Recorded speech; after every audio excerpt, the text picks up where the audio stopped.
penderitaan, semua kesusahan yang dialami oleh kita umatnya pernah dialami oleh Nabi besar Muhammad.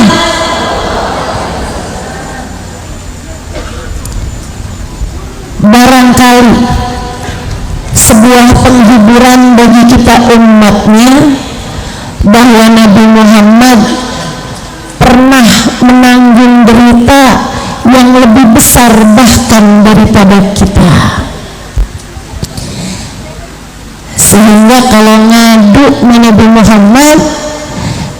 Muhammad yang paling tahu.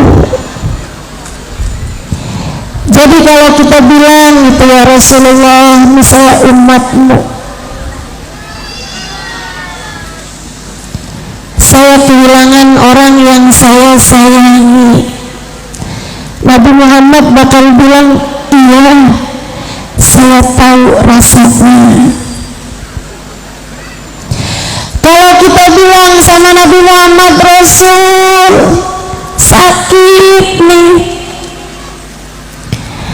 Nabi Muhammad bakalan bilang, iya, saya tahu rasanya. Kalau kita bilang sama Nabi Muhammad, Rasul disakiti orang nih, Nabi Muhammad bakal bilang, iya, saya pernah ngalaminnya. Kalau kita bilang sama Nabi Muhammad alaihissalam, Rasul susah nih hidup miskin, Nabi Muhammad bakal bilang, iya, saya pernah ngalaminnya. Kalau kita bilang sama Nabi Muhammad lapar Rasul, Nabi Muhammad bakal bilang, pernah berkali-kali lipat saya mengalaminya. Apapun jenis susahmu, apapun jenis deritamu, Nabi Muhammad sallallahu alaihi wasallam mengalami bahkan yang lebih daripada apa yang kamu alami. Sebab Nabi Muhammad, Allah subhanahu wa ta'ala menghendakinya menjadi seseorang yang azizun alaihi ma anittum, berat baginya musibah yang menimpa kalian. Nabi Muhammad ikut serta menanggung beban, kesusahan, derita, kesengsaraan, sakit yang kita semua alami. Teman-teman saudaraku sekalian, karenanya Nabi Muhammad sudah bilang sama kita nih umat, sebab Nabi tahu hidup tak pernah ideal untuk siapapun. Nabi tahu kita hidup nih pasti bakalan ada susahnya. Nabi tahu kita nih sebagai manusia nggak akan ada yang hidupnya berjalan mulus, jalan tol yang katanya bebas hambatan aja macet.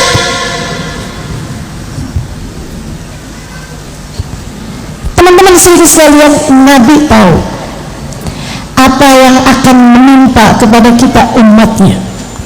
Berbagai macam derita, berbagai macam hal, berbagai macam kesulitan.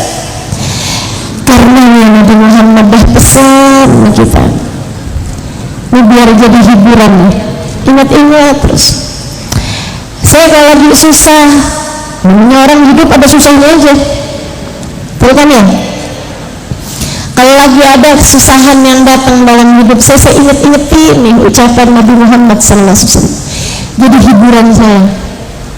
Saya yakin juga jadi hiburan bagimu, asal kamu ngerti, asal kamu paham. Teman-teman saya sekalian, saya muliakan, bahkan sekedar deritamu nih seperti sekarang misalnya, panas,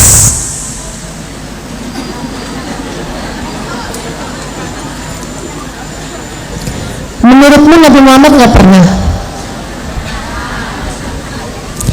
hijrah ke Madinah di musim cuaca saat itu di atas 50 derajat Celcius? kamu nggak tahu rasanya. Kamu nggak tahu rasanya. Yang kamu anggap panas banget nih, kayaknya jangan-jangan neraka ada yang bocor nih. Kamu belum tahu rasanya, teman-teman. Kamu belum tahu rasanya. Negeri kita nih sepanas-panasnya nggak nyampe 40. Saya pernah tinggal di cuaca yang kalau lagi musim panas di atas 50 derajat Celcius. Gurun pasirnya tuh 55 derajat Celcius. Kebayang kayak apa panasnya. Jadi apapun aja susahmu, ingetin nih penghiburan dari Nabi Muhammad sallallahu alaihi wasallam. Apa kata Nabi Muhammad? Fasbiru hatta tulku alayyal haud. Fasbiru hatta tulku alayyal haud. Fasbiru hatta tulku alayyal haud. Yang sabar ya, yang sabar ya. Hatta tulku alayyal haud, sampai kalian berjumpa denganku di depan telagaku. Siapapun darimu yang lagi kena sakit, siapapun darimu yang sekarang sedang sakit atau yang sedang berada dalam masa-masa tersakit gitu, entah kena kanker misalnya, entah kena autoimun misalnya, entah kena diabetes yang udah tinggi misalnya, apapun aja jenis sakitmu, bahkan sekedar sakit gigi misalnya. Karena sakit gigi itu walaupun jarang-jarang dengar orang sakit gigi mati, tapi rasanya luar biasa banget gak sih? Maka setiap kali kamu lagi kesakitan, ingetin nih ucapan saya. Ntar besok-besok, lusa, kapan-kapan aja, tiap kali lagi kamu kesakitan kayaknya yang ya ampun kenapa sih sakit banget gitu, ingetin fasbiru hatta tulku alayyal haud. Bayangin Nabi Muhammad lagi bilang sama kamu, yang sabar ya, yang sabar ya. Sampai kapan saya mesti sabar Rasul? Hatta tulku alayyal haud, sampai kamu ketemu saya di depan telaga.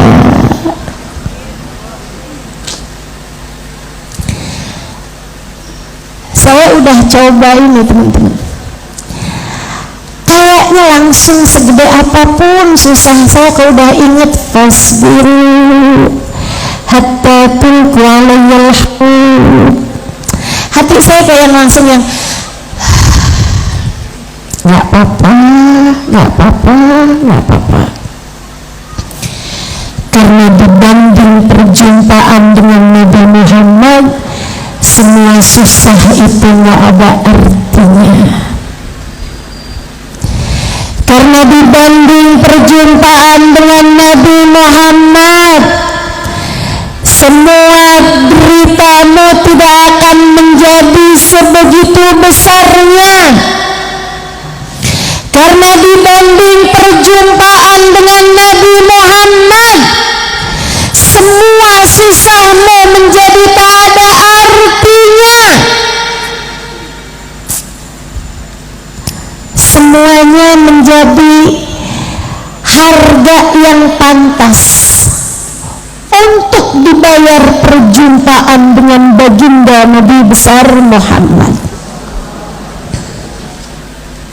Teman-teman saya sekalian, bahkan jika andai kamu kehilangan seseorang sekalipun, gak apa-apa, yang sabar. hatta tulku alayyal haud, sampai kita ketemu sama Nabi Muhammad. Syaratnya satu, kamu tetap di jalannya. Dah itu aja. Syaratnya cuma satu aja. Jangan berpaling, jangan ninggal, jangan kamu putuskan untuk tidak berada di jalannya Nabi Muhammad. Apapun yang terjadi dalam kehidupanmu, teman-teman saudara sekalian, putuskan untuk tetap ada di jalannya, dan semuanya menjadi berarti, semuanya menjadi tetap bernilai, semua perjuanganmu menjadi ada harganya, semua kesabaranmu berbuah manis jika kamu tetap memutuskan untuk ada di jalan Nabi Muhammad.